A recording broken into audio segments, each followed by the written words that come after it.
This is Meltdown Live, presented by MyBookie.ag. Use code NEXTROUND at MyBookie.ag for double your initial deposit. You sign on to make a deposit, they double it with code NEXTROUND at MyBookie.ag. Bet anything, anytime, anywhere. MyBookie.ag. Hello and welcome into the pop culture campfire that we call the Meltdown. We are back here with you live in the Culver studio, and we are getting set for a big week of shows here as we're going to have some massive news drop. It is CinemaCon week, and we're hot and heavy into that here very, very soon. For those that are maybe new to the program, I am your master of ceremonies, Mr. Tim Melton. Happy to be here with you live on this Monday. Joining me here in the Culver studio is a cast of characters, including the one and only E to the G-E-G. How are you? Good, excellent. A little rainy Monday, but happy to be here with both of you. Should be a fun week of CinemaCon. Yes, CinemaCon. It is. We don't really know fully what we're going to get out of CinemaCon, which is what makes it that much more exciting because Interesting. we will know day by day, and we'll really always be sort of a day behind Okay. because they got to get through a full slate of presentations and announcements today in order for us to be able to talk about them tomorrow. So they do that smartly to where, I don't know, SEC Media Days is a little bit of a different stretch, but it's a Monday through Thursday Mhm. event. And then come Friday, we're able to really figure out Process. who won the week. Yeah. So that'll be a lot of fun. Okay. But I want to talk a little bit about sports, actually. Okay, please, Yes, by all means. I did not fill out a bracket this year Okay. because I become obsessed with watching every minute of every game if I feel like I got something at stake and I've got a bracket there that I'm monitoring. Now, you took the opposite approach. You filled out 9. 9 brackets, and I heard you bragging on air last week about how well your bracket was doing. And I'm Yeah. like, which one of the 9? I yelled that. You didn't hear me through the The soundproof real glass. one actually is the real one as I have. The fact, I'm going to say this over and over again. The fact that you say the real one I know. tells me exactly that I'm in the right here of you should only fill out one bracket if you're going to fill out any at all. So I am in the 97th percentile on the real one. I do have Florida winning. Now I did have. Oh no, I had Auburn winning. Bama. No, I had Duke winning. See, this is what happens I just to keep winning. this is what happens to someone with 9 brackets. They can't keep up with their what happens in their real one. Yeah. Yeah. So Tennessee was that one stung. But I mean, other than that, I'm still alive. Okay. You've turned this into how you're doing in your brackets. That's not really what No, I am. that's the question? That I never asked that question Oh. really. I apologize, It's Tim. okay. You just immediately turned it into I'm doing really well. Competitiveness. It's Yeah. fine. That's okay. Here's what I really want to get into. I've watched more NCAA men's basketball tournament this year than when I fill out a bracket. It has been phenomenal Was it like entertainment. freeing for you? It's been incredible. Yeah, Every game's been so entertaining. it has been. But I'm saying, is it freeing because you don't have the constraints of a bracket Oh. holding you down? Back to the brackets. I do feel like I can just enjoy the game Yeah. for the pureness of the game Yeah. That's compared excellent. to feeling like, okay, I've got to beat all of my closest friends. Yeah, and that's a great feeling. I think that basketball, it's been exciting, and we have, historic runs of the number 1 seeds, very chalky, as the people are calling it. Yeah. It's just been good basketball. Basically every night. I mean, there has been like that delay. I was talking about it last week on the show that it was whoever scheduled Alabama and Auburn on different days knew exactly what they were doing. Because we just had 4 days of just like incredible games, incredible content, incredible just like reactions. It was awesome. It has been great. Yeah. Really fun to watch. Watched games Friday, Saturday, Sunday. It has been a blast. So Thursday, Friday, Saturday, Sunday. Yeah. I'm sorry. I've been watching 4 days straight of basketball there. So I'm enjoying a little bit of a break before we get in here to the Final Four. Congratulations to all of you who are Auburn Mhm. Tiger fans because they are worth Dancing. celebrating right now Yep. for sure. They have accomplished a tremendous feat there being in the Final Four, and you are going to get an SEC team in the championship, which For is sure. nice for sure. Okay, that leads me to my next question. Braves baseball. Yikes. What's going on? Basically, we clicked pause on the remote and didn't change the channel from last season. Quite literally, because it's the same series that we ended things off with. So, to much of Braves country's dismay, we're just not fast forwarding, just click and play. Do you find yourself like I have with the Dallas Mavericks? Obviously, they've been in free fall. and have destroyed their franchise pretty much. But do you find yourself like you're in a better mood when the Braves are winning compared to when Oh, they're like it has a real yes. effect on mood. It does, and I think the frustrations, Tim, are that all of this is seemingly avoidable because it's the same issues that the Braves had 6 months ago with pitching. So, the Braves starting pitching was incredible last season, and me and Reed were talking about this today, that there naturally has to be a drop off. Well, what that means though is that in the offseason, there was done nothing was done to bolster that bullpen.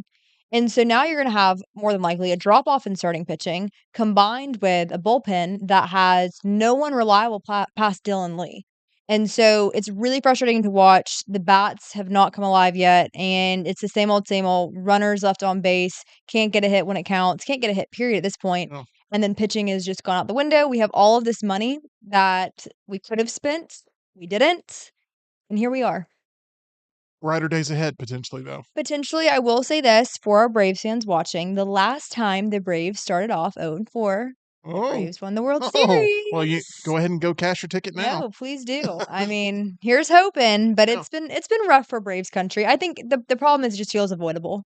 It just feels like we could have solved these issues from top to bottom, and there hasn't been an answer There's for how it. many games? Because you and Ush have a lot to cover all season long. 162? Yeah, if they, don't win, but I don't know, 30 of those, Oh, it could be a really we're, rough I mean, pennant race. well, glad we're not the White Sox because they basically did that. Sorry, Forrester. Man, that felt like a low blow, but it wasn't because Forrester would say the same No, thing. it's sad. Now they have a better record than the Braves right now. They beat the Angels handedly. That is sad. Yeah, Okay, well, hopefully you guys are able to turn it around we're there. trying, Tim. Um, Thank you. but you're the one that wanted spring to get here, and here it is. And I'm Here, just saying, and now I'm ready for football. Let's cruise past let's all go, of it. let's go ahead and get back to football Yeah, season. yeah. Um, I bring this up not as a complaint, Okay, not even as a shot, nothing, okay, just as a fact. okay. Tyler's been sniffling here on the air. And the Yes. reason I bring that up is because I go out to my truck yesterday, which I had parked in the driveway for a couple of days. Oh, My blue truck was green yellow. yep. Oh yeah. The entire thing. I couldn't touch the door handle without it getting on my jacket Residue. and with and Tyler, you and I were aligned in that spring sucks. Mm-hmm. We were aligned and is the worst of the 4 seasons. Here we are, and spring's attacking my buddy here, and I don't like it. Huh? And Okay. I don't like pollen beating up on you because pollen's starting to beat up on me. I can feel it down deep in my deltoids. The parking lot at Raccoon City, Hunter can attest to this in the chat. It's just yellow. Like you can barely see the actual just pavement because there's so much pollen. And I've had to double up on all the allergy meds, get the Oh. extra strength and Yikes. nose spray, eye drops, the works. My hope is that this rain we saw accumulate Ooh, early yeah. this morning washes away all the pollen and it doesn't return. That's my hope. That is a big hope and prayer. Georgia, they had the record high pollen count on, I think it was Friday, 14,000 compared to the last record set at 10,000. That's what's wrong with the Braves. They can't breathe. They're not home right now. What So is they've the been on the West Coast the whole time. Still, they They- breathed it all in, then So traveled. true. So true. what's the unit for pollen count? I don't know. Because you said like 14,000 up from 10,000. I'm just like wondering like 14,000 what? I don't know. Volume of I don't know, specs. Let's see. but it's Oh. bad. I want the Yeah, time. that's I mean 14,000's a lot of anything. Want the count to go down, not up. While EG looks into botanical sciences. Oh, here it is. Oh, Oh, Pollen great. count is measured as the number of pollen grains per cubic meter of air. So that's 14,000 pollen grains per cubic meter of air. that sounds like a lot. Yeah, that record high. And that was in Georgia, Yeah. and we neighbor Georgia, so you know what that means. We got a lot of it too. Yep. And I've seen it firsthand, and it's awful to the point where I just felt like I couldn't get away from it. It was so bad. It somehow got in my truck bed, even though my truck bed has a cover. It's like it's infiltrate. it's just everywhere. So I was looking forward to the rain today. It got on my porch even though I have like a covered porch. It's awful. That's not on the bottom floor either. It's awful. Our the parking lot out here is awful. When we go out there, it's covered. So we'll see how long we're able to live without the pollen being visible in our area. Okay, it is CinemaCon week. Tyler, you've been keeping a close eye on all the sort of slots for presentations, and I've told Tyler this before. I've never said it on air, but it is my hope and dream and aspiration and goal. Like, we have boots on the ground at all these different events. E.g., you're aware, Yep. where we're covering things in person, in the flesh, providing you, I just think, unparalleled coverage on TNR when it Mhm. comes to sporting events. If there's one thing that I would like for Tyler and I to be able to go cover, it is CinemaCon in Las Vegas. Because in my professional opinion, CinemaCon is bigger now than Comic-Con when it comes to movie news, and because it covers the entire sort of range of genre, as well as promoting what's about to come out. You don't have to wait years in advance for something. Like, they announce something at Comic-Con, it's exciting, but then the buzz dies down because you have years to wait for them to produce everything. These are things that are already in the can that we're very excited to hear more and more about, especially for the summer blockbuster season, because it cannot get here soon enough. If you've seen the box office this weekend, which we're going to talk about here soon, it is a nightmare right now for the theater industry. And CinemaCon is all about studios being able to talk directly with theater owners and get them excited Hmm. about what is to come, so that way they get better placement with promotional material inside of the actual theaters. They get more screens, they get more favor, and theaters can champion, hey, this is a really good thing. We need to play it 15 times a day, compared to right now where you have Snow White playing 15 times a day and it's a bunch of empty theaters that's just burning through their bulbs. So, Tyler, when you look at CinemaCon this week, what is jumping off the page to you? So I've got the full list of studios that are having a showcase, a presentation at CinemaCon this week. Some of these are listed as full exclusive screenings to unreleased movies, and some of them are listed as slates with like a lot of sizzle reels. So there'll be a lot of looks at upcoming movies, but a mishmash for some of these presentations. First off today, Sony Pictures is doing their presentation at 6:30, and the two big movies they have coming out this year are Karate Kid Legends and 28 Years Later. I assume it's going to be more Karate Kid focused, given that's more of a family-friendly movie. It's gained a lot of new fans since the Cobra Kai series took off, and that's one that I can really see getting that I'm done with Hollywood, I'm done with modern cinema back into the theaters. Yes, it brings some people that love the franchise. Maybe they grew up with the franchise and they don't want a bunch of new garbage being spoon fed to them. I don't know how else to put it. And they want that hit of dopamine that they got from watching Cobra Kai. And you're exactly right. They're targeting that group. And hopefully those people bring their kids with them, or bring their grandkids with them, or Mhm. bring family members and say, hey, this is something I love. Let's go all do this and make it sort of a nice night out. And I actually thought the trailer looked pretty good. It doesn't look half bad. It looks like it's just gonna hit you right with nostalgia right Yep. where you want, and bring the two sort of Karate Kid franchises together, and we get to see Jackie Chan back in the big screen. Did either of you ever do karate as a kid? Yes. I'm not surprised that EG quickly said yes. So I took a taekwondo class when I was like 5, but then when all the kids started yelling, like doing the kia and all that, I got scared and ran. Okay, that's all right.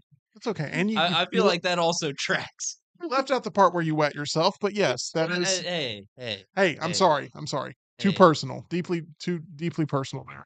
Um, but no, also took one taekwondo Okay. class, Slay. and my mom, yeah, it was a free class. And my mom was like, "We're going to bring you to this, and if you like it, we'll sign you up." So I go once, and there wasn't much going on that class. Mhm. It was just kind of boring. I actually kind of just sat there while Sensei came over and gave me a white belt. Yep. Was it white or yellow? Yellow. White is a beginner belt. It was white. It was yellow. Yellow. White. I don't know. It was one of those two. I want to say it was white. Okay. It may have been yellow. Yellow may have been the trainee Depends on belt. yeah. I don't remember. You would think yellow would be a step up, but anyway, I got this weak belt, and I was like, "Oh, okay." And he was like, "If you want to go up the ladder, you know, today's the first step in your journey of 1,000 miles or whatever. And I was like, oh, okay. And then my mom was like, well, did you enjoy it? I go, yeah, it wasn't bad. And she's like, okay, well, wasn't bad doesn't mean we're going to sign you up. So I never took a second class. Well, that's unfortunate. So that's my journey You know to who's Taekwondo. a Taekwondo extraordinaire? Hallie Brown. Brown's Really? daughter. Yeah. That's where we go eat every night, or not every night, every Yeah. week at our little Mexican joint. She's either coming from Taekwondo or going to Taekwondo. She's really good. I feel like if I was to have gone down the Taekwondo path, I would have always been looking to use my skills in some way. Yeah. I mean, I've been to a few of her, well, I've been to a few of her classes, also to her competition space where they perform and try and level up their belts. And it is so impressive watching like the discipline of those kids. And you can do it at any age. So you could go sign up for a Taekwondo class right now. And the senseis, or Master Scarcella is the master there. And he is like so impressive just to observe. Yeah. Yeah. Well, Brown plays golf with him, by the way. I'm not surprised by that at all. I bet there's a whole list of people that Brown has played golf with. So true. But you took karate? Yeah, both my brothers did as well, so I kinda joined in. I enjoyed it, clearly. Definitely it was more so 'cause my brothers were doing it. My brother did become a black belt. I was gonna say you are dressed like a ninja today. I know, So this it isn't even works. planned. Like, how awesome is this? I do have these, like, little, like, Shrek-looking, I don't even know what you call these, ankle boots, if Yeah. you will, ankle rain boots. And then I did some self-defense classes after that, and I try and stay up to date with the latest techniques of self-defense. Okay. Well, you terrify me. Let's Did you ever see those videos of they went viral a couple years back of this dude teaching these like very bad self-defense techniques? No. Oh, you should look it up. Okay. I feel like there's a number of those though. It was The key I thing forget isn't great. what the guy was called. It was like Detroit like urban You self-defense. have a mustache? I think so. I think I know who you're talking Oh. about. I can't help but click on those videos whenever they're recommended to me because they're so bad. Dale Brown, Detroit Urban Survival Training. Yeah. Yeah. Is this That's the probably guy pretty that taught funny. you? It's like, okay, one thing you can do. One thing you can do. Guy's got a gun to your chest. Okay, one thing you can do. This Yes. You guy. can be like, hold on one second. Hold on. I got to put on my glasses. Okay. So then you're like, all right, dude, let's talk about. And then you take the glasses and you chunk him at his throat. And then Seen that guy. and then you grab the wrist, Yeah. turn, and it's like, you know what I've actually thought though is like, well, if that's my last line of defense, I might as well go But for it. listen, the element of surprise is to be considered. Did you know that? Okay, so if someone grabs your arm, if someone grabs your arm, the best thing to do to prevent them is you always want to go for the thumb because once your thumb loses grip, it's like, here, grab my arm. Okay. Now I want to say this is her idea. This is all on camera. Okay. Before the attorneys send me a deposition order.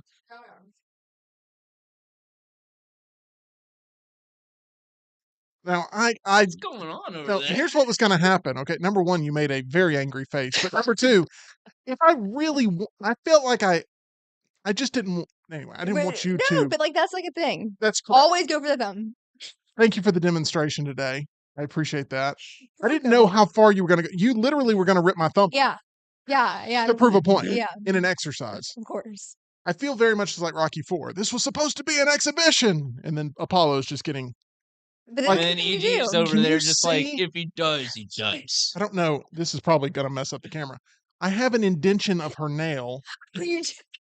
in my hand. And I'm talking about like flesh has been marred. Sorry. Can you see it? Yeah, I can see it. I gotta I show. can see it. Yeah, like Oopsies. back up a little bit. Oh, there we go. Yeah. What a Monday. Oh my gosh, you tore him up, EG. Absolutely. She mauled you. Yeah. You see that? You'll be hearing from my legal team. Hey, you said it, not me. It was completely voluntarily. Did not force you to do anything. Anyway, here's a pic of Dale Brown. This is the guy I was talking about. He's got some pretty goofy videos. Don't do anything this guy says, but he's enjoyable. Yeah. So yeah, always go for the thumb. And hey, Miss Congeniality, we've gotten that unboxed like 6 times. Great self-defense scene. Yeah. Thing. You That's feel it. kind of bad about this, don't you? A little bit? Yeah. I mean, ugh.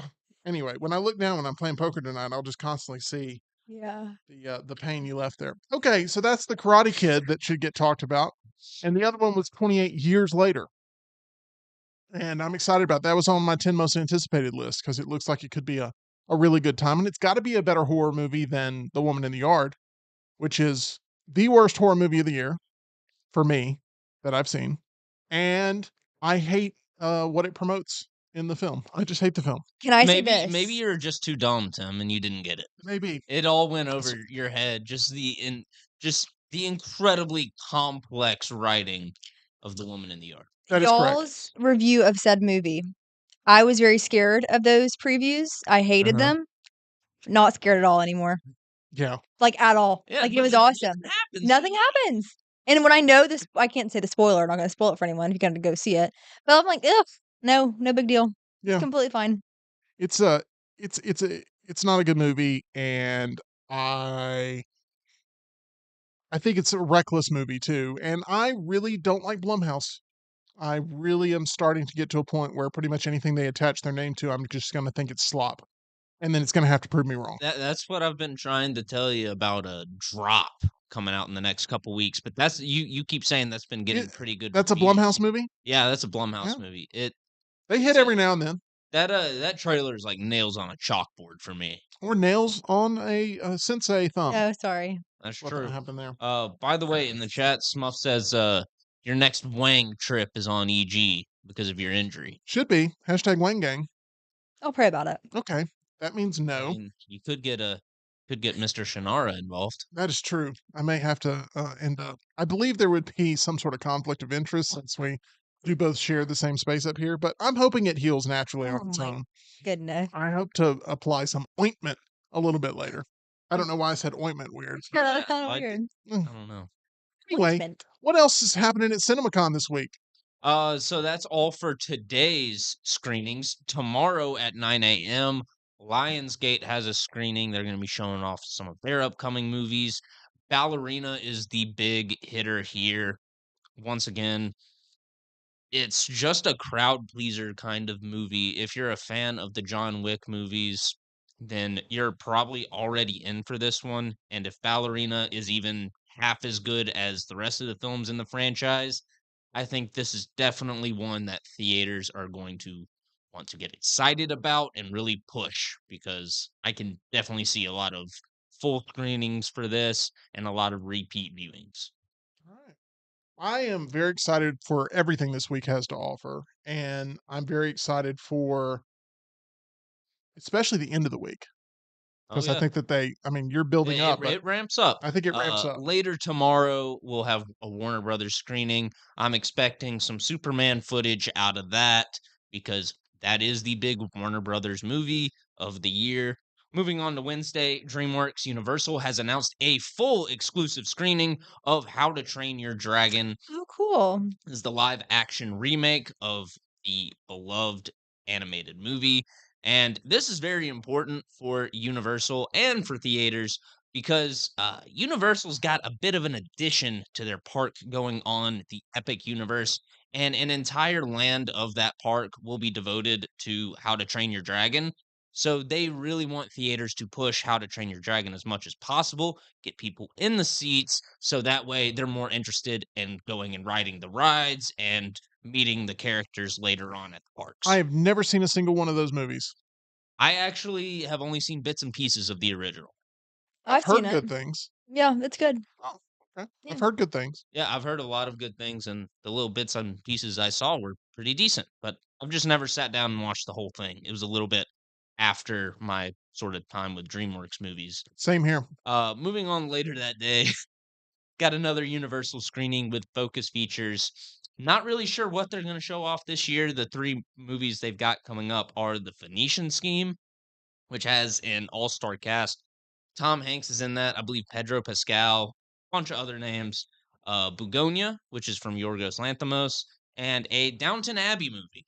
So nothing we're too interested in.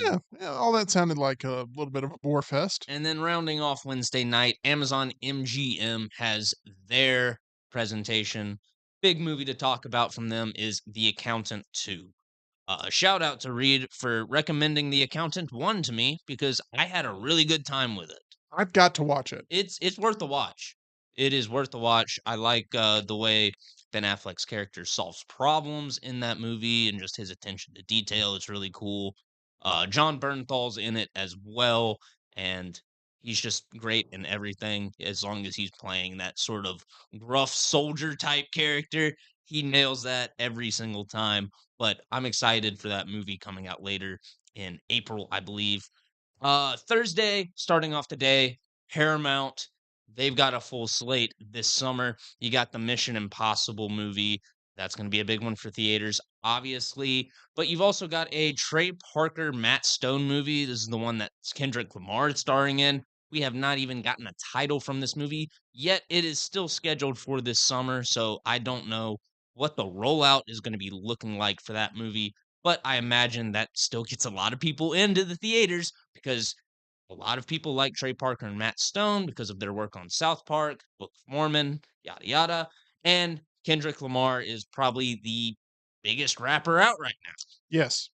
So I expect to see something from that. We've also got the Smurfs movie, which looks exactly like the other Smurfs live action movie that they tried to make in Yeah. like Yeah. 2008. Like it's the exact same premise. I don't understand it. And you've also got the Naked Gun remake with Liam Neeson that we haven't seen much from, if anything, and I'm real excited for it. I am too. We may be the only ones, or some of the only ones, because there's a lot of people that are like, this sounds awful. And I tell all of those people, Go watch Liam Neeson in Ted 2. He I think it's just Ted 1, isn't it? no, Ted Oh, 2. it's Ted 2? I think. No, I might be wrong. It's Ted 1. It's Ted 1. He's going and checking out a box of tricks at the supermarket Ted's working at, and it's great. Liam Neeson just delivers those lines as straight as possible, and it's ridiculous and absolutely hilarious. It's so funny. And I think that this could be great. Now, the genre itself, sort of the spoof spy police genre is kind of DOA right now. But I think Liam Neeson, Seth MacFarlane showed us a side of Liam Neeson that we didn't quite know existed. hmm And so I'm very excited to see how that works out. And But then finally, rounding out Thursday, we got the Disney Showcase at 2:30 p.m. We're expecting to see Elio. I'm not sure how to pronounce it, but it's the kid who likes aliens. We've seen a trailer for it, and it looks pretty decent, actually. Lilo and Stitch live action remake. That's going to be a heavy hitter for Disney. Fantastic Four, obviously, that the entire future of the MCU depends on that movie. And then I think Freakier Friday will be shown off a little bit as well because it's good to cash in on that Disney Channel nostalgia. have you seen the Freakier Friday trailer yet, EG? I haven't seen it yet, but I was a big fan of the first one. Yeah. I think you would enjoy it. There was a mention of a Birkin bag in the trailer. Hey, you guys know about the Tim Birkins. and Tim laughed because he was like, "I know what that is now." Now you know. I'd asked you like 2 days earlier, not knowing it would be in this trailer, and then you were out of town when the trailer came out, and I watched the trailer, and I, like, looked around thinking you would be here watching me watch the trailer for some reason, but you weren't. I apologize. So, CinemaCon, it's gonna be big. What other surprises will there be? I don't know why I can't speak. I blame the pollen.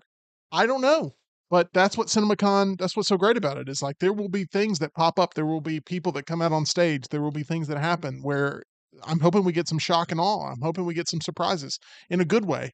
And I'm hoping we're able to cash in on those very soon at the actual theater. Because right now, it is slim pickings at the theater. Yeah. It is not an enjoyable time trying to find something to watch. My favorite day of the week to go to the movies is Monday. I'm a big Monday movie fan. I don't want to go to the movies today. There's nothing I want to see. And that's very disappointing. And it's very depressing. Let's go through the box office and be a little bit even more sad here. Before we could do that, can I get you on an answer for Wednesday night's screening of Screamboat? Yeah. On camera? Yes. Okay. Here we go. Are you ready? Come on. I'm not going. But that has been my same answer off camera. So it's I don't have know. I'm trying to. There's no way it's worse than Woman in the Yard. I never said Woman in the Yard is the bar for whether or not I want to go see something. I'm hoping that you go, this movie was awesome. It's the most amazing thing.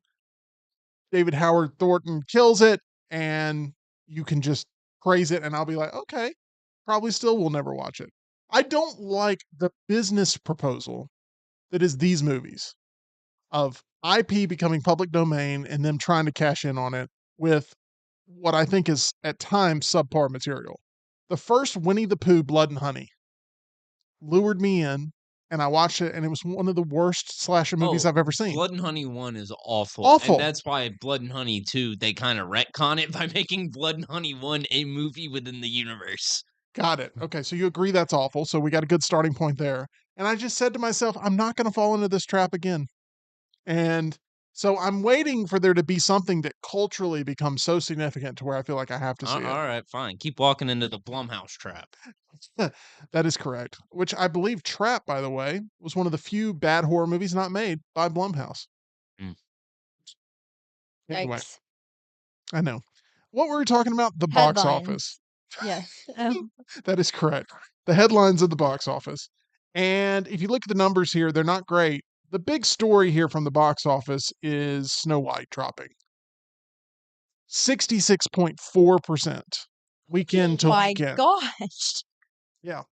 So last weekend it made 44 million. Mhm. This Shocking. weekend I've got it at 14.2 million. So that's the big drop.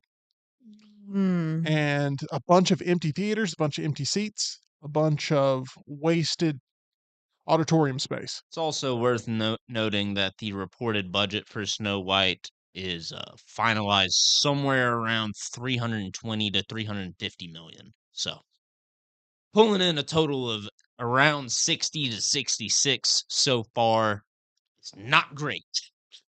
And if you think that Rachel Zegler is going to get away from this unscathed, or that Gal Gadot is going to get away from this unscathed, I wouldn't be surprised if they're both out of the Disney camp for good after this. well, that's safe to say. Yeah, You think Disney's ever going to hire Rachel Zegler for anything ever again? no shot. I thought Gal Gadot had a better chance, but she's just an awful actress. So there's no reason to hire her back, no matter what she does to get in your good graces. Yeah. So that was that right there. Them being out of the Disney camp is the smallest penalty they'll pay. The question is, how much work will this cause them to lose in the future? And will Rachel Zegler get to a point where she becomes more known for her work off camera, Yeah. constantly talking about how much she hates everyone and everything? Or will she be able to redeem herself in some sort of comeback story? But no one's rooting for it. So Rachel Zegler's in a tough spot right now where I think she regrets taking on this role. I think Disney regrets putting her in this role. I think it's just a lot of regret around Snow White right now. Yeah. And it's causing a lot of money to go up in smoke. And so Snow White coming to a Disney Plus near you. One of the producers was like pleading with people to go see the movie so it helps out with the crew, but that's just a bold-faced lie because crew's already been paid, and that's like a gig contract thing, so the success of Snow White, doesn't necessarily guarantee him a spot in any future projects. Crew doesn't have points on it, so That's the pitch for Rust, right? Go yes, see Rust. the Well, crew worked really hard on it. there's actually some residuals going towards Helena Hutchins' family with that, That's but true. still nobody's going to go see that movie. Mhm. So Snow White, an absolute dumpster fire. I don't know how any defender of that movie can classify it as currently winning. We're in a culture war right now. I hate to sound like, saying things that people are already aware of, but Snow White, if you're on the side of defending its success and talking about how it's somehow overperforming or something, if you're on that side, you are not dealing in reality. So Snow White is free falling to the point where it was beat out by A Working Man starring Jason Statham, 15.2 million. This has sort of a Novocaine feel to it. This was like the best alternative of the weekend, and that's why it's number one. But you saw the movie. Mhm. Tyler, what'd you think?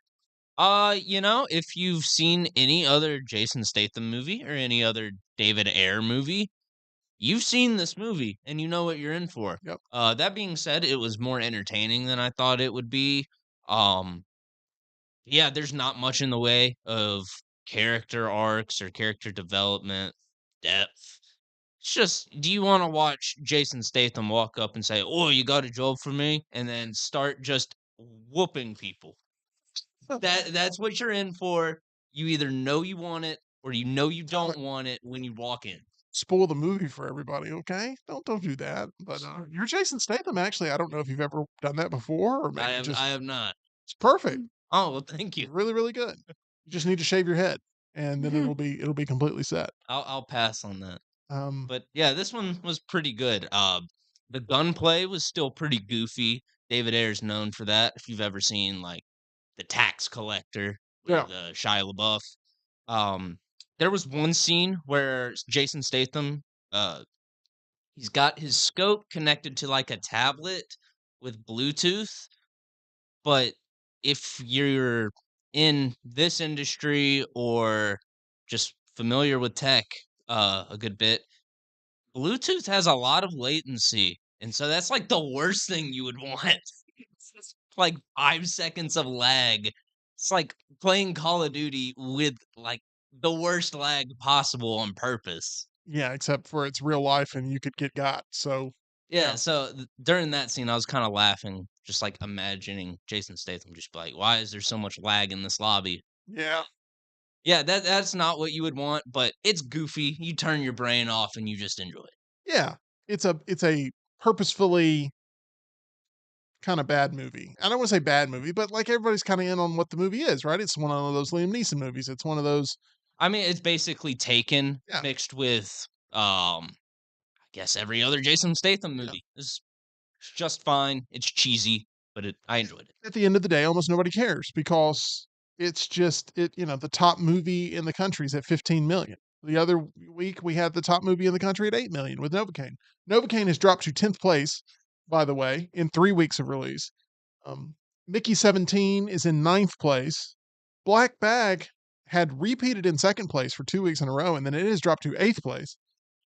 Captain America Brave New World in seventh.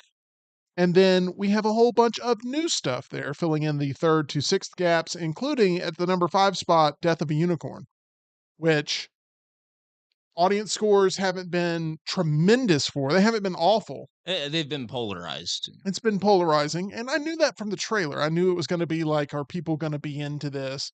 But it does have an all-star cast that you can't deny is Oh really yeah. good. So it's not my cup of tea, but Death of a Unicorn there, pulling in 5.78 million. The Woman in the Yard in the fourth spot, and this movie's been getting roasted in Cinema Score. Good. It's at a C minus Cinema Score coming out, which is really, really bad for a horror movie. Typically, like C plus, B minus is where you want to be, and C minus is a big deal for its projections of what it will do week after week. And I think this thing will, after the initial buzz and the initial imagery that everyone's sort of been associated with, the woman sitting in the yard, all the black on her, that this is going to end up being a movie that free falls from this point. So we will see. And then the surprise of the weekend, The Chosen, Last Supper. This is a season of content. Mhm. Um, Ending up in the third spot there, almost overtaking Snow White. It made 11.4 million there. I don't know the distributor behind this, but I know that this is a big success story for especially Fathom Entertainment. Fathom Entertainment. So it was a Fathom event, but this is a big win for those that want to champion faith-based entertainment because that stuff has been drawing people into the theaters, and theaters are putting more and more of it on the screens. And I think it's speaking a lot culturally right now of sort of where we're at in the country, and so a lot of people gravitating towards that this weekend for sure. So as you look at the top 10, overall a pretty down time for Hollywood, which is what makes CinemaCon even that much more important. It's so down, in fact, that the 4K restoration of Princess Mononoke ended up at the number 6 spot Yeah, without me going to it. I didn't even help. that is correct. That is correct. So I'm glad you said it, not me. Okay. I'm talking about the actual title, not the point you brought up, because I didn't know what to. Princess Mononoke. There we go. Okay. Monomoke. Okay. Let's go to this. Mononoke. Mononoke. Thank you. It's not okay that I can't pronounce that. Morgan Wallen Yeah. made headlines this weekend. Walked off stage at SNL. Normally, typically at the end of the show, everybody hangs around on stage. Do a little, They hug and they yeah, shake hands and they have a little hold each camaraderie other and they moment. laugh and like as the credits are rolling. And Morgan Wallen was like, Wow. "Peace, I'm out of here." Now, he says it was basically like, "Oh, I didn't understand that's what I was supposed to do." His team is saying like, he had a great time. Yeah. But then he posted on Instagram that he's ready to get back to God's country. Yeah. I believe it was, let me see here, get me to God's country. Yeah. But you think all this was planned publicity, or do you think that he really just had no idea and it was a big mix up? I think that he genuinely was like, "Okay, I'm out, like, fabulous, awesome time." And I think the "Get me to God's country" was the reaction to everyone freaking out in that moment and was like, "Okay, you guys are crazy." Like, I did not understand that leaving once it's over was viewed as this, faux pas, if you will. Yeah. Now, I just don't really. Morgan Wallen and faux pas, those are two things that just, they've Right. never lined up before. Right. But I feel like with this one, this is so out of his element that he genuinely may have been like, "I didn't know that was what I was supposed to do," unless it was very clear there was no room for error. But I don't know. I don't know. I I would think like his publicist would kind of brief him on that. But then again, maybe that's something that gets left out because there's more Yeah. important stuff to brief him on Right. than after the show. Make sure you stick around while they do the closing credits and all that, and And make sure you laugh and you, hug. you laugh and hug and shake hands with everybody. I think it's he genuinely walked off 'cause thought it was over, and then his complaints are like, "You guys are crazy. This is insane. Get me out of here." Gotcha. Now, full disclosure, you are a Morgan Wallen fan. Yeah. Love his And music. he has messed up multiple times in the public eye, For sure. a lot. Yeah. How many lives does this cat have? Oh, this will not be I won't even count this as a life. I agree, Yeah. but it's still the same question. I still have the same question. How many Um, lives does this cat have? Because he's been able to survive almost all of them. Now, while you think of your answer, I'm going to go through again and talk about the culture war that we're in here and the pop culture war that we're in. And Morgan Wallen's fans don't give two blanks Nope. about this. They No. do not care one bit. If anything, this makes him even more Charming, likable, whatever. relatable, I etc. guess, yeah. Yes. So this is not, I'm not acting like this is some huge big deal that's going to cause him, like Rachel Zegler is going to lose a lot of work. Yeah. Morgan Wallen is only going to get more downloads off I've after this. I've seen more So- positivity towards him after Yeah. this than anything negative. Right. So that's what I'm not trying to, I want to make sure I'm very clear. I'm not trying to say like, oh, Morgan Wallen really screwed up this No. time. No, he's done way worse stuff and, I mean, and admitted to it. yeah. What I'm saying is like, was this a planned thing where we're all sitting around talking about Morgan Wallen on a day where we wouldn't be talking about Morgan Wallen had he not done the walk? I genuinely don't think so. I think there are much more surefire ways to get attention than this. Okay. Because this affects such a small percentage of the population that cares. But I think he's capitalizing on it. I think he'll be one of those people that continues to capitalize rather than, suffer. He's proven that. And hopefully release another album soon on some new music. Speaking of suffering, one place you will never suffer, that is at my dentist, Yeah. Alabama Dental Associates. I used to suffer with overwhelming anxiety about going to the dentist because I had a bad dental experience They'll where change you. I had to get a tooth worked on and it was pretty awful. And they worked on the wrong tooth and it really shredded my confidence because I had the same pain in the other tooth and they needed to fix that one. And it really upset me very much. And I was like, you know what? I'm not sure I'm ever going to find a dentist I trust. Well, that all changed when I walked through the doors of Alabama Dental Associates, Dr. Jeff, Dr. Brian, and Dr. Nolan, providing you all sorts of services when it comes to staying on top of your dental health. Whether you have some sort of major work that needs to be done or you just need to get those regular cleanings scheduled, they will make that happen for you over at Alabama Dental Associates. Accepting new patients now can help you feel at ease like they did with me about all of your upcoming dental procedures. For more information or to make an appointment, call them 205-956-8977 or visit alabamadental.com, where they look forward to seeing you. Tyler, it's official. Coyote versus Acme has officially been saved by Ketchup Entertainment after Warner Brothers in 2023 announced that they would basically get rid of the film for tax write-off purposes and completely shelve it.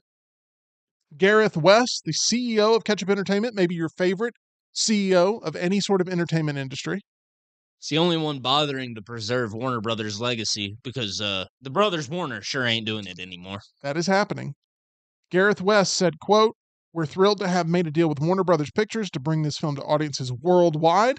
Coyote vs. Acme is a perfect blend of nostalgia and modern storytelling, capturing the essence of the beloved Looney Tunes characters while introducing them to a new generation. We believe it will resonate with both longtime fans and newcomers alike." I really like this statement because it's all about not only making the Tylers of the world happy, but making sure that those kids that were your age when you fell in love with the Looney Tunes happen to make their way back into the theater and watch this when it releases, or when it releases on streaming. That's the other question, though. That's what I don't know about this. Where will it end up streaming? I don't think it's going to be on Max. It won't be on Max, I would assume.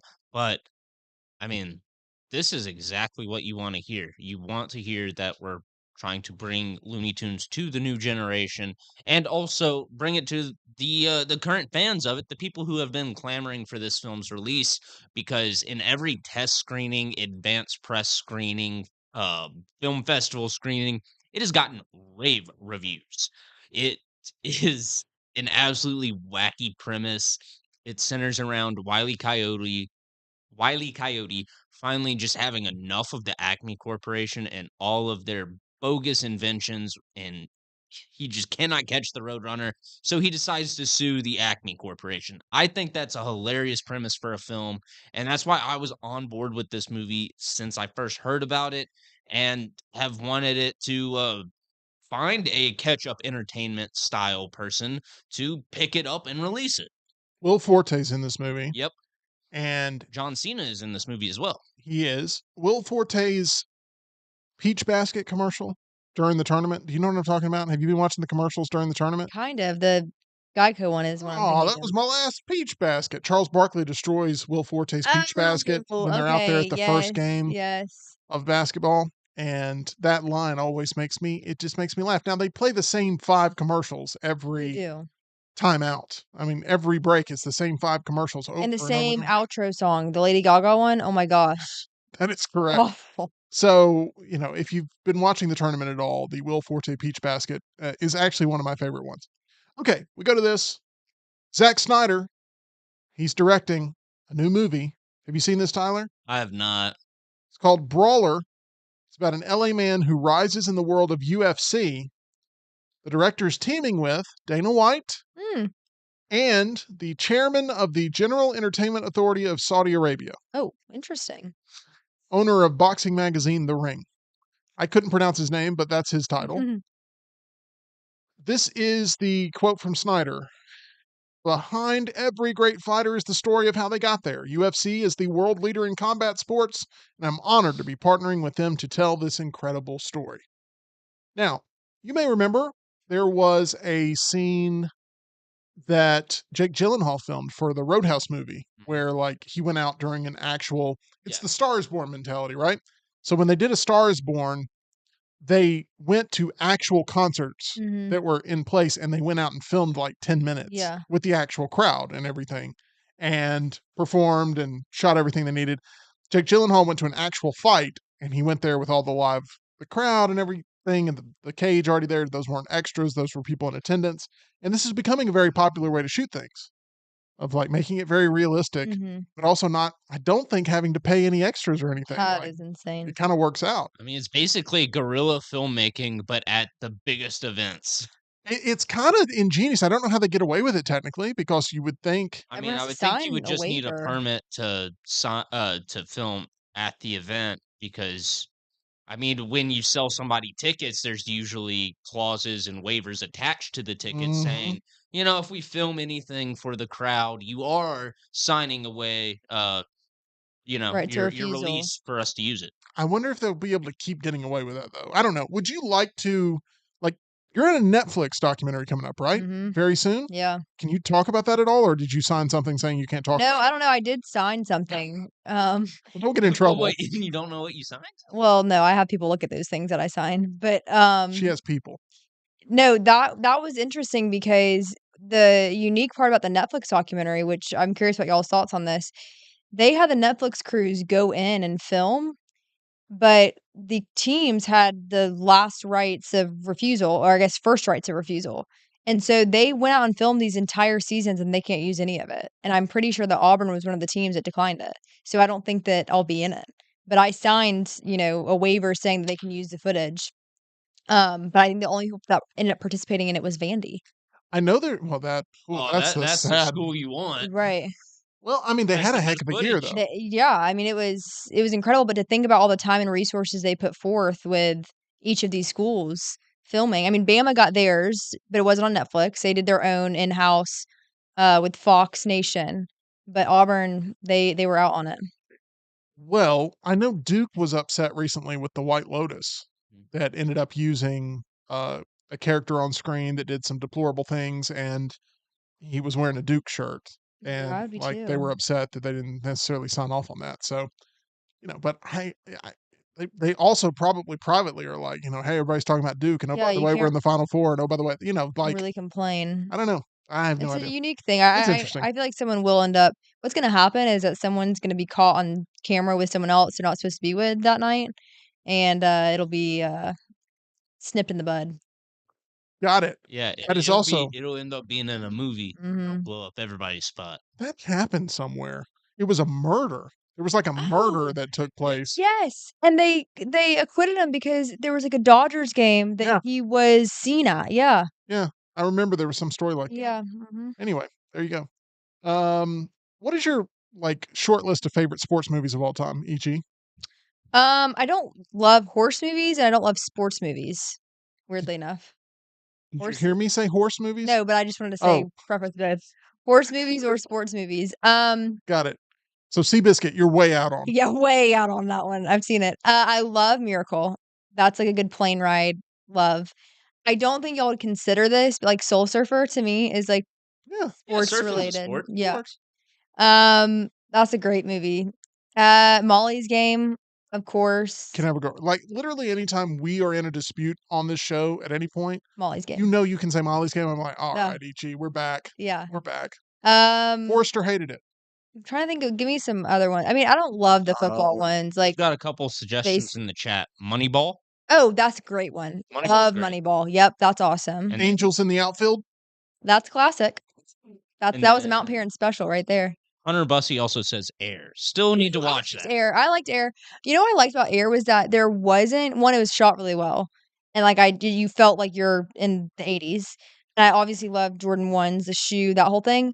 But there wasn't this moment of like despair in it. It was just like a solid experience. Like, there wasn't like a horrible moment that happens. It was all positive. Yeah, and while it is I guess technically a sports movie, It's more it's more of a sports movie. Like marketing. Molly's Game is a Yeah. sports movie, right? It's like all about like the marketing, the Yeah. PR, It's a the sports business movie. yes. Like Agreed. it's more sports business than Moneyball, and that's kind of tough because Moneyball's the whole thing's built on Yeah. the advanced analytics that change the game. So anyway, we could go down a rabbit hole here of Waterboy. Waterboy's great, Hoosiers is great, Cool Runnings. I love Cool Runnings. Cool Runnings is good. Really, really solid. Starring? John Candy. There you go. Yeah, Dougie Fresh. I just think that I maybe need to do Cool Runnings for a family movie night. This weekend, by the way, I was gonna go with Pirates of the Caribbean Dead Man's Chest. Yeah. Mhm. Decided I was gonna wait. I'm gonna try to wait till May. Still letting that marinate. Like she loves The Curse of the Black Pearl, my daughter. Like she saw it and she loves it. Talks about it every day. Let that one soak in. And for a I'm while. letting it soak in because it gets worse. They get progressively worse. Right. And Dead Man's Chest is one of those movies that I'm going to wait until we get to the summer month to where she can sort of remember why she loved Black Pearl so much. That being said, we watched Flow this weekend. Oh. The Latvian Academy Award winner for Best Animated Feature. Mhm. Thought it was good. I didn't love it, but I thought it was really good. I thought it was quality, and I liked it more than The Wild Robot. Oh, So okay. it ended up beating that out for best animated feature, and I think it was the right move. But with that being said, I don't know what I'm going to do here soon for family movie night, but Cool Runnings, I feel like needs to be on the list. I feel like she's at that point where we can connect over some John Candy. All right, let's go to this. Michael Mann has officially finished the screenplay for Heat 2. He's handed it to Warner Brothers, who released the first film in 1995. This starred Robert De Niro and Al Pacino on two sides of the law. Michael Mann said, any more than that, I can't talk about, but it's an exciting project. Any hype for Heat 2? I'm not the biggest fan of the original. I mean, I like the original. It's great. I love a good heist movie, and Heat's definitely like towards the pinnacle of heist movies. You could say it's the best even. Um yeah, not really excited for Heat 2 unless we get some good casting news that isn't Al Pacino and Robert De Niro, cuz we've mentioned this before, but we're tired of Robert De Niro and the old man gangster shtick. So, let's not have Robert De Niro in this one, and let's not get Al Pacino in there either. No more 80-year-olds with newborns in the movie. Maybe not even a direct sequel. Maybe it's just sort of in the same sort Yeah. of vein. Like, I would love to see two actors that are playing maybe against type going in there.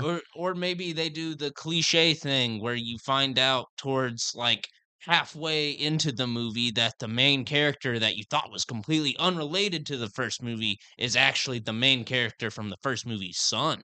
Yeah. Ush is giving me a hard time right now in my Why? private text line because he's talking about how great Heat is. Because it is. Heat, the first time we got a chance to see De Niro and Pacino sit down, they share a scene. It's a great scene. It's a great back and forth ideological discussion, has some great shootouts. I just don't like the rest of the movie. I Mm. love the shootouts. I love the conversation there in the diner. It's just the rest of it. Al Pacino's on a no pun intended, he's on a heater in the sense that he's just like doing some of the craziest acting I've ever seen in cinema. Yeah. Like where he's saying crazy things and acting crazy, and like he walks in a room and it's just like he takes it from 0 to 100 when it doesn't always need it. And I don't know. I don't love Heat. I like it, but I don't love it. Are you a big heist movie fan at all, or is that not like, So Jason Statham was in a movie called Wrath of Man, which is a sort of a heist movie. yeah, you've recommended that one to And me. I love that movie. I Okay. thought it was really great. Now it was right there when theaters reopened post pandemic, and it was the first thing I got a chance to see. So maybe I was jonesing a little bit, but Mhm. I've recommended it to a multitude of people, including Lance. And I'm like, you need to watch this. I think you'd really like it. And they've all liked it. So I feel like I was not just on cloud nine, but I don't, I'm not it's not my favorite genre, Okay. but um, normally I like watching a heist movie once because once I see how it plays out, I don't need to go back and rewatch it. Ocean's 11, I've seen one time. Yeah, and the thing I like about the Oceans movies is how they reveal the plan, like, as they're doing it Yeah. in the film. Ooh, love that. Yep. But I think I have a more of an affinity for heist movies just because of, like, GTA and playing Oh, sure. online heists and whatnot. Sure. Yeah. And hopefully we're going to be having a lot more fun with GTA later this year.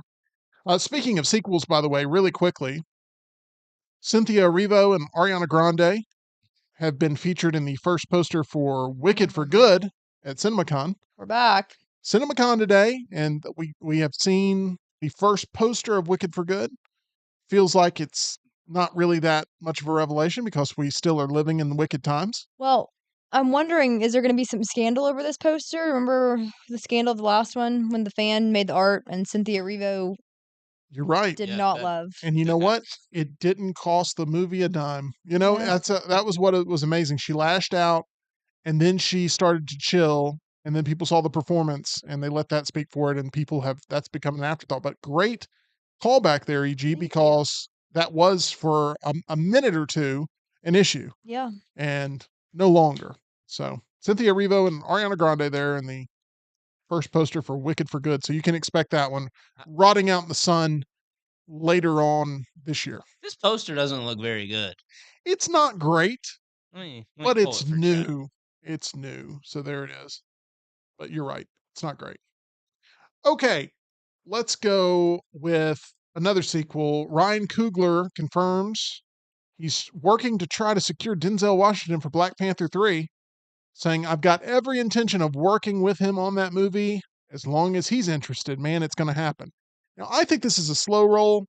I think they've already inked the deal. I think it's Mhm. already a done deal. Denzel already spoiled during his Gladiator 2 run that he's going to be in the next Black Panther. Mhm. So I don't understand this whole like, well, we may or may not get him. Like, Y'all are gonna get him. it's Yeah, already done. it's the Andrew Garfield thing. Like, oh, I might be in the movie. I don't know. But, I kind of lost a little flavor for Denzel after Gladiator 2. Oh yeah, because he didn't do anything different to the character or like really embody that sort of role. He was He supposed showed up and played Denzel in Roman Roads. he was supposed to get a best supporting actor nom from that role. Miss Ridley Scott was supposed to get a best directing nom. Miss Gladiator 2. Miss the whole thing. Miss. So it was the most average movie I saw last year. Gladiator 2 Oh was yeah. the most average, forgettable movie I saw last year. And I just think they're waiting for people to sort of cleanse the palate of that. Talk a little bit more about the success of Othello on Broadway. Talk a little bit more about Denzel as a legacy actor and all the great roles he's had. And, let that sort of become the conversation piece for when they make the official announcement that he's in the next Black Panther. But Yep. I hope he plays the bad guy and I hope it's really good. But Me too. is it going to be different? That Othello record got broken the next week by George Clooney's production. Yeah. I forget what it's Good called. night and good luck. Yes, Yeah. yes. Based on the movie as well that he wrote and was in, and now he's actually playing um, Edward R. Murrow in the stage production. So he did not play Edward R. Murrow in the movie production. Okay. So he was kind of asked why he didn't play it in the movie, and now he's playing it here. And he just felt like at that time in his life he was kind of a different person. So, and he's kind of aged into it. So anyway, there we have it. Anything else Marvel sort of jumping off the page at you here lately, Tyler? Oh yeah, I've got a couple little tidbits of Marvel information. First off, we've always joked for the past year or so, well, really since Deadpool and Wolverine came out, that only been one blade, only ever gonna be one blade.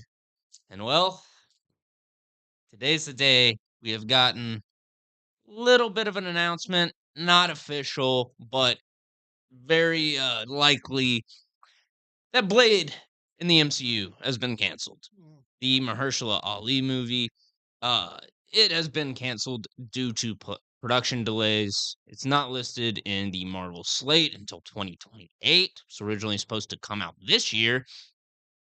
Uh, it was reported back in March that the script had been finalized, but there was no confirmation about any other production details. They're still looking for a director. It's rumored that the director of the John Wick franchise, Chad Stahelski, will be considered to direct, but nothing's in ink yet. This movie was announced back in 2019, but it's just had problem after problem after problem. It's changed directors many times. It's been rewritten several times. And like I said, it was supposed to come out this November, but now it's just completely gone from the schedule. And in an interview with Entertainment Weekly, Mahershala Ali said he was, quote, sincerely encouraged in terms of where things are at and who's on board and who's leading the way as far as writing of the script and the directing and all that. But I'm not too hopeful on that. But in the film, Ali is supposed to play the role of Eric Brooks, aka Blade, with Delroy Lindo as Deacon Frost, John West Jr. as D, and Mia Goth reportedly as Dracula's daughter, Lilith Drake. Marvel's supposed to provide an update, whether that be delays, cancellations, or that everything's all good very soon. But Hmm. no official word yet, but it's not looking good for the fake Blade, as I'll call him. How hard is it to make a Blade movie? I mean, legitimately. Not very, I would think. It's just a vampire movie. It's another thing that makes the Eternals the worst misfire in the history of the MCU because they promised Blade was coming, and here we are, where the only Blade we've gotten is like you pointed out, Wesley Snipes. So You know what? Just bring Wesley Snipes back into the fold, and we'll all be good. Everybody will be happy. That's what I'm saying, but we'll see what happens. But back to Deadpool and Wolverine. One person we saw appear in that, Chris Evans, will reportedly appear in Fantastic Four: First Steps before he appears again in Doomsday. This is according to a scooper, and he is expected to appear in the post-credit sequence. And this will be like a version of Captain America. Some people say Nomad, some people say Captain Hydra, but this is from a recent test screening. So supposedly, Doctor Doom is going to be leading an army of multiverse variants, and one of them will be Chris Evans as, like I said, either Nomad or Captain Hydra. And because he looks like Steve Rogers, the Avengers will trust him, and he'll pretend to fight with the Avengers.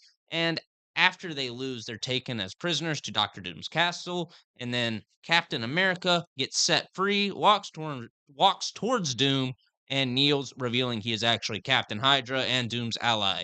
He tricks the Avengers and leads them to Doctor Doom, who laughs at how easily they were fooled because they trusted Steve Rogers. It's all according to a recent test screening, but these people who attend test screenings are not supposed to say what they saw.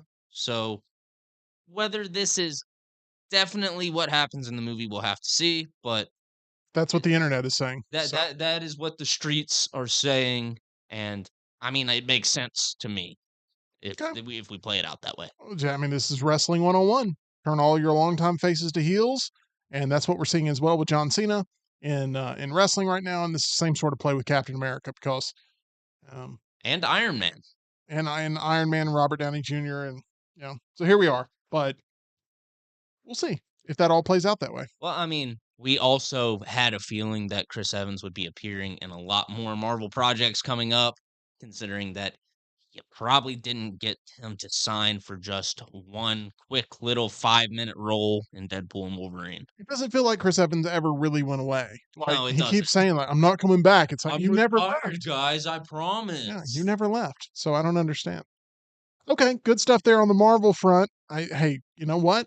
That news much quicker to digest than the slow roll of chairs that we got last week, showing each and every cast member. Say each and every cast member. I feel like they're still holding back a lot of those chairs. Supposedly, there's going to be more reveals, but who knows how they're going to Yeah. do that? Maybe, I don't know, trailers this time.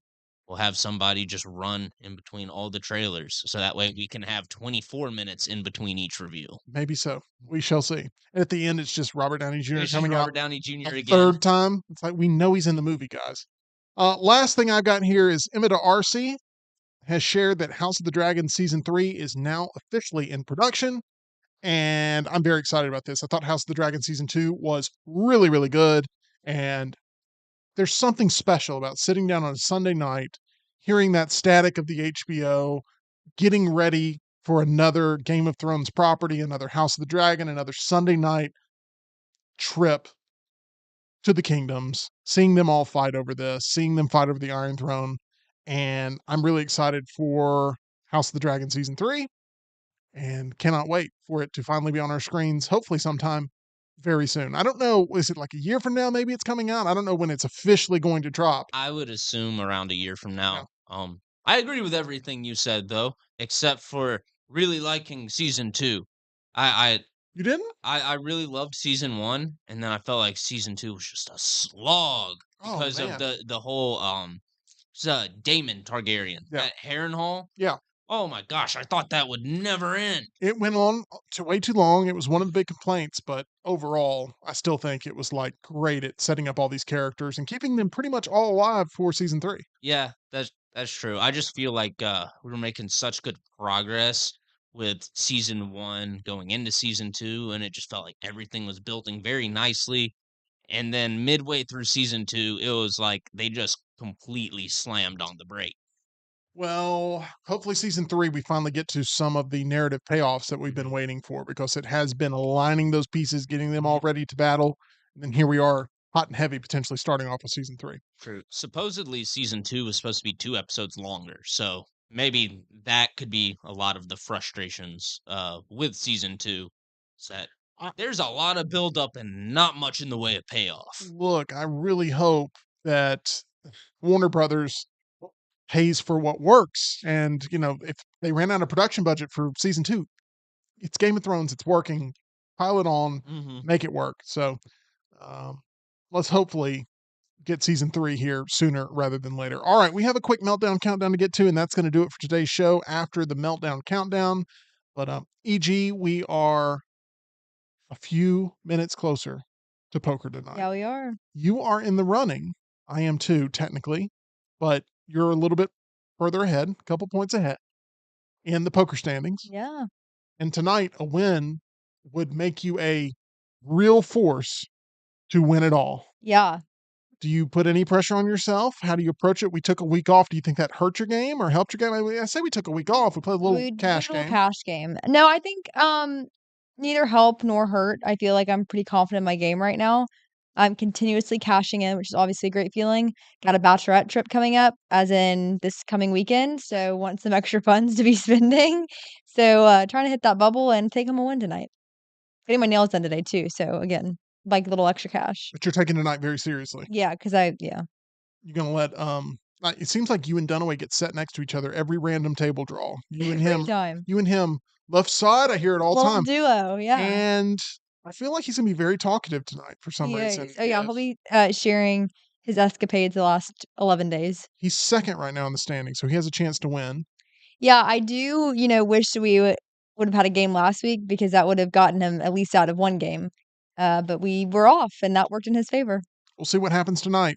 If Jim Dunaway can carry this thing home, or if someone like EG or myself are going to be able to catapult up there in the standings and make this a real death match to the end. Jim being in second place means he's also in a real prime position to come in dead last tonight, just because it's Jim. It's possible. He's been playing really well, though. That's what I've heard from you guys.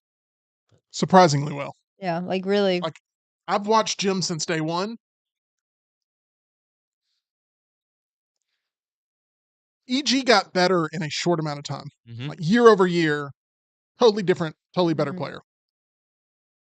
Jim, it's taken 5 years, 5.5, to get to a point where now he's like, he still asks dumb questions on purpose, by the way, which Yeah, is on why I bring it up. purpose. I have no problem with people asking questions.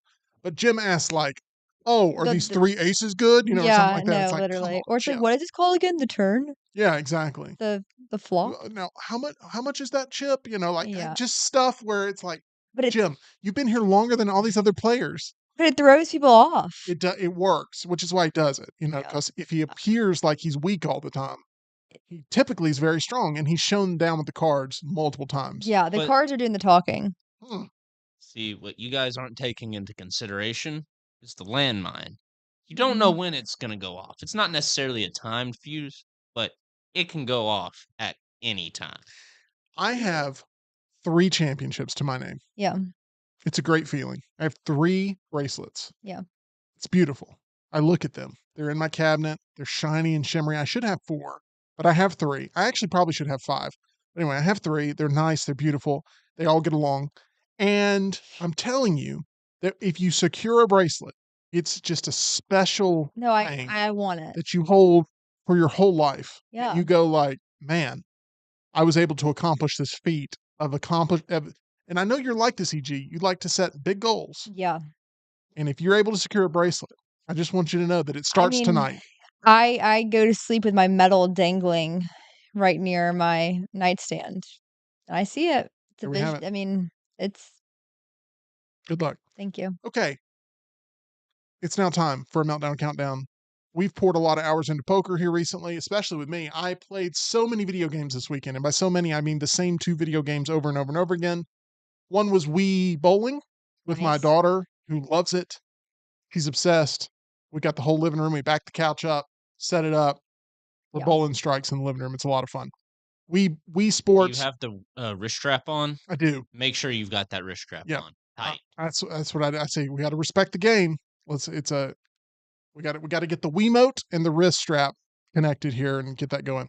And then I've been playing tons of Balatro, which I'm obsessed with, which has overtaken our recommended video feed whenever you hop onto the Meltdown channel. It's true. I went to go check on our analytics the other day, and it opened up to just the YouTube homepage instead of YouTube Studio. And I went, Since when is Balatro on our recommended? God, I Who- love Who's Balatro. been watching on our like Meltdown account? Sure enough, it's been It's Tim been me. watching like how to get good at Balatro in 5 hours or whatever. Tell you, I made one mistake, which is I searched on there a Sabrina Carpenter Oh, no. music video for Please, Please, Please, which Mhm. starred her ex Barry. boyfriend, Barry Keegan.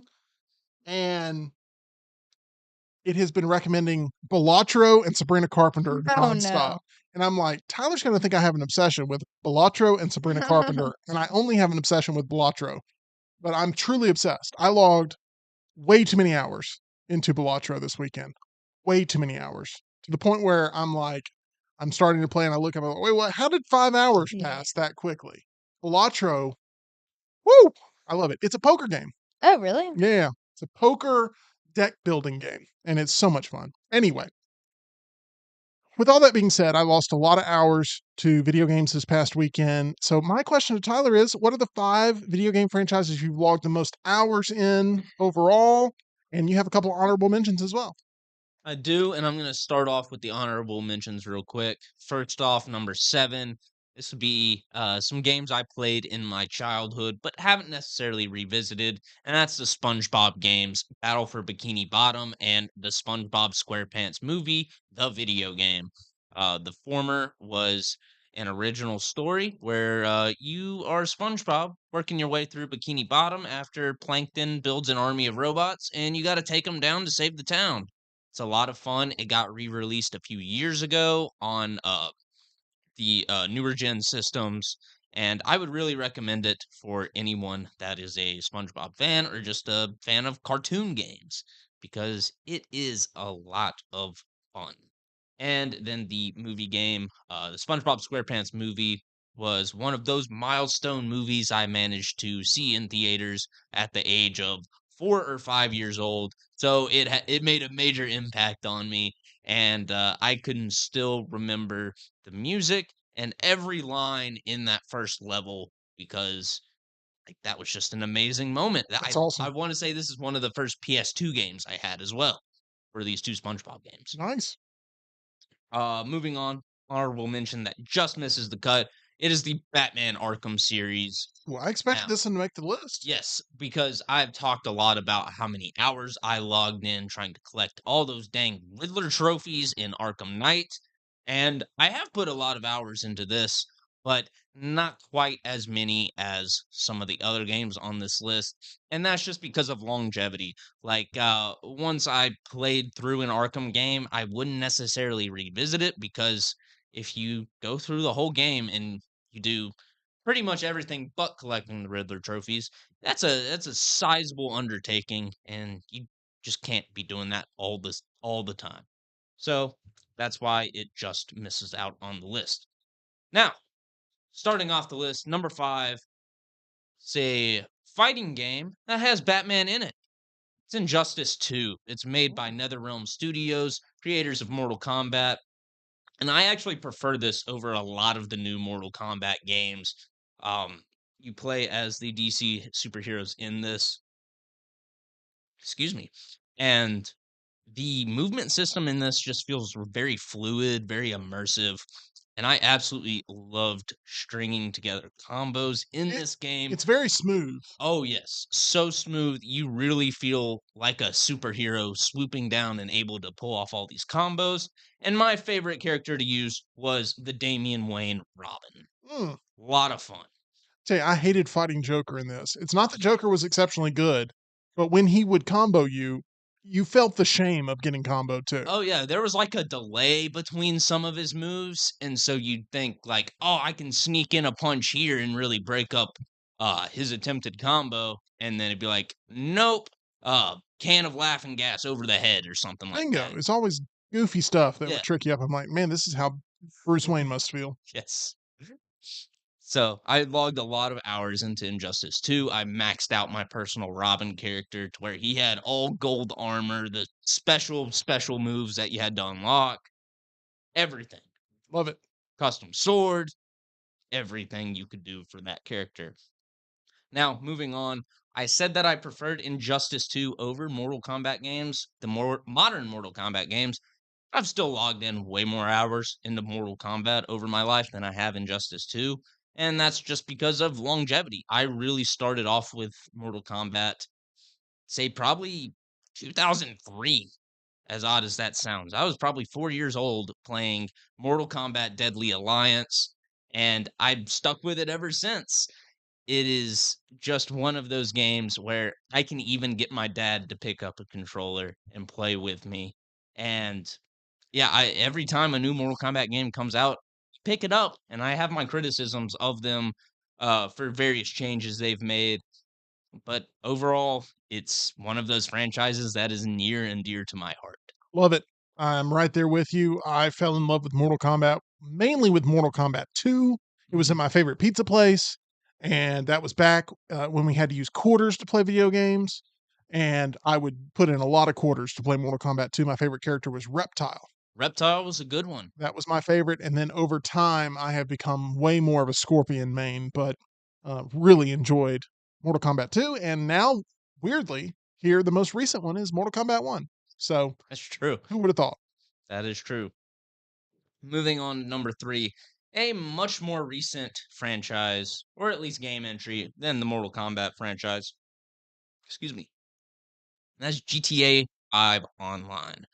Now, the reason that this takes so much of my time is because if you want to get anywhere in GTA Online and you don't want to spend hundreds of extra dollars on top of your copy of the game, you're putting in hundreds of hours into the online multiplayer, grinding missions, grinding heists, doing whatever you can to just try and get your virtual yacht, your virtual helicopter, whatever, your penthouse apartment. And it's great. I love GTA Online. I got it when it first came out back in 2013, and I've been playing it ever since then. I owned it on the PS3, on the Xbox One, and now I own it on the PS5. And when GTA 6 comes out, I will be playing the hey, ugh, having a stroke. I will be paying the $100+ GTA 6 will retail for, Totally worth and it. it's totally worth it because if I get 10 years of enjoyment out of a game, I Well, think that's worth it. That's $10 a year for this video game well, and all the memories it brings. let's be transparent. Like the reason we bought the systems we bought was to play Grand Theft Auto 6. Oh, yeah, absolutely. I So wouldn't necessarily have a real reason to upgrade from the Xbox One or just switching over to PS4 to play some of those exclusives and upgrading to a PS5 if GTA 6 wasn't coming out.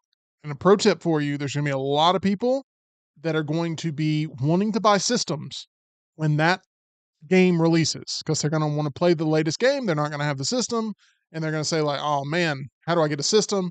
And so if you are looking to sell your system, hold off until Grand Theft Auto 6 comes out and you will be very happy you did. Yeah, you could get even a good enough price on your system to where if you've got like the regular PS5 or the regular, uh, I believe it's the One X, you can upgrade to the PS5 Pro or the Series X Pro, whatever it is. You should be able to get good enough prices to where you can even justify an upgrade For for sure. GTA For 6. sure. That's the way to do it. All right. Moving on, number 2, another game I have played for over 10 years, bought multiple times. You've heard me talk about it on the show before. It's Skyrim from the Elder Scrolls franchise. In this game, you are the Dovahkiin, the Dragonborn. You're arrested and you're almost executed when a dragon takes out the city and the keep that arrested you. And then the choice is basically yours up to what to do. There's different quest lines you can go through. There's the Civil War quest line. There's the main dragon born quest line. There's the Thieves Guild. There's the Assassins Dark Brotherhood. And there's a Wizards College if you want to go to a fake Hogwarts. So a lot to do in Skyrim, and it'll take you plenty of time. This is a game that once I start up a new story, a new character, I can pretty much just kiss the next month to 2 months of my life goodbye because I will not be doing anything else in my free time other than grinding up my character and completing every single quest line in the game. Just traversing through this world takes a lot of time. Just walking from one town to another will Yeah. take you 20 minutes. Yeah. So I can see why the time would add up there on that one. Oh, yes. Okay, here we are. It is now time to unveil number one on this Meltdown countdown of the most hours you've ever logged into a video game / franchise. Which game are we going with? It shouldn't be a surprise. It's the Pokemon franchise. I went ahead and picked Pokemon Soul Silver for this particular entry on the Meltdown countdown because I maxed out the game clock in Soul Silver, and that was the only Pokemon game I had done that for. And now, if you're wondering, well, how many hours does it take out to max out the Pokemon game clock? I believe for Soul Silver it was 999, but it could have also been more than that. Mm, Let me mm. double check on that actually. That's a Because lot of time. I do It's a lot of remember hours. maxing it out. Yep, here it is. 999 hours and 59 minutes. So I maxed it out and kept playing because I loved it. Wow. I would collect every single Pokemon. I would beat the final trainer in the game, Red, who is based on Ash in the series, several times over with different teams, just trying out different stuff. I'd trade with friends. I would do everything that you could possibly do in this game. And I don't think there's another game that I could really say that I've done that for and gotten 999 hours of enjoyment out of. Yeah. For some reason, I wanted to make a joke that Tyler's got 999 hours, but a Bulbasaur ain't one or something. But I decided not to make that joke because it would be very poor in talking about that with the Jay-Z song, and I don't know why I said it out loud.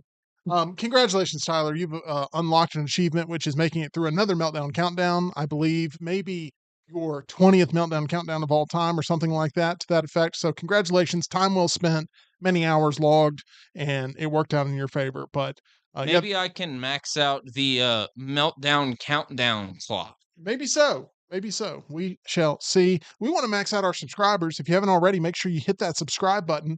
We appreciate it. We have seen some tremendous growth over the past few months, and we couldn't thank you guys more than what we're doing right now, which is by just saying, like, hey, really appreciate you being a proud Meldonian and joining us. Appreciate Smuff being a channel member here with us almost all stream long. Thank you so much for your loyalty here to Meldonia in the Culver studio. Tyler, appreciate your list. EG, appreciate all of your contributions and you allowing me to win tonight, hopefully. Like, I hope we can work that out to where you allow me to win poker tonight because the king needs to be back. I've only won one time this season. You've won one time this season. It's time to break that Here's your tie. problem, Tim. You haven't gone through the Lord of the Rings franchise. You have to watch Return of the King for the king to be I back. guess so. I had somebody give me grief about that this weekend. Good. Like, hey, I watch your show. You have not seen the Lord of the Rings trilogy? And I'm like, I've only watched the first one. It wasn't for me back in the day. I will get to the other two, but I've got to sit down and watch those while I'm playing Balatro, and it should be a lot of fun. But I'm obsessed with Balatro. It's so much fun. Gosh, I love it. I have not had a video game that I've been obsessed with. Don't second screen Lord. I may have Come on, to. we've had a good show, and now you want to hurt me like that right at the end? I may have to. I don't know. But if I could bet on Balatro runs, I certainly would. Over at MyBookie at mybookie.ag, where you can bet on anything, anywhere, anytime. They're at MyBookie, but actual events, not me playing Balatro. Current sign up bonus underway 50% deposit bonus up to $1,000 plus $10 casino chip when using the promo code next round. Head on over to mybookie.ag if you want some skin in the game there at mybookie.ag. We will be back tomorrow with a full cast of characters on the Tuesday edition of the Meltdown and Meltdown Live. Thank you so much for all of your support. We will see you again very soon here, 2 o'clock Central, 3 o'clock Eastern.